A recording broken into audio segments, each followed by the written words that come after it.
Bom dia, alunos do terceiro médio. Tudo bem com vocês, queridos? Vamos lá. Aula 17, gramática.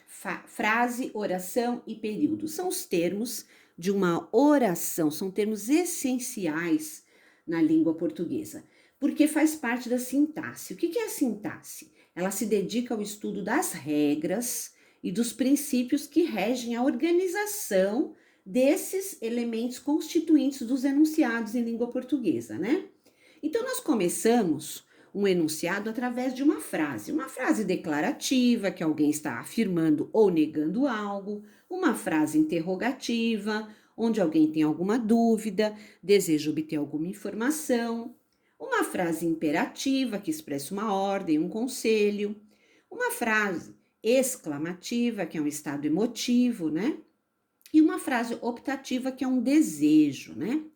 Veja, a frase pode ser nominal, é uma frase sem verbo. Quando eu digo silêncio, eu estou falando de uma frase que não tem verbo. Quando eu digo faça silêncio, aí eu tenho uma frase verbal. Em português, essa frase verbal é chamada de oração. Então, a oração ela é um enunciado que apresenta uma estrutura articulada, né? Através da oração, eu monto os períodos. Se eu tenho só uma oração, porque eu tenho só um verbo ou uma locução verbal, eu tenho um período simples. Se eu tenho duas ou mais orações, eu tenho um período composto. Dentro dessa oração, eu tenho o sujeito.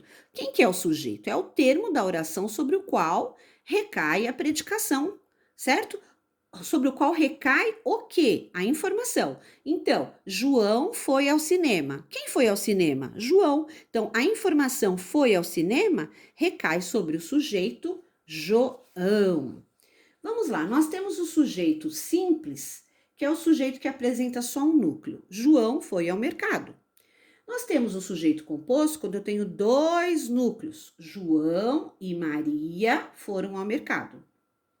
Eu tenho sujeito oculto, elíptico, desinencial, quando eu não tenho a pessoa verbal, mas pela desinência do verbo eu sei. Por exemplo, fui ao cinema. Quem? Eu. Fomos ao cinema. Quem? Nós. Temos também o sujeito indeterminado. Não se sabe quem é o sujeito, não pode se saber no contexto. Roubaram a bolsa. Quem roubou? Alguém. Temos também a oração sem sujeito, que são aquelas orações com verbos de fenômeno da natureza, verbos como haver no sentido de existir, né? Verbos na expressão de noção de tempo, na expressão de distância, de espaço, de tempo transcorrido, quando nós não temos o sujeito. Vamos fazer os exercícios, quaisquer dúvidas, esclarecimentos, é só me chamar. Um abraço, queridos!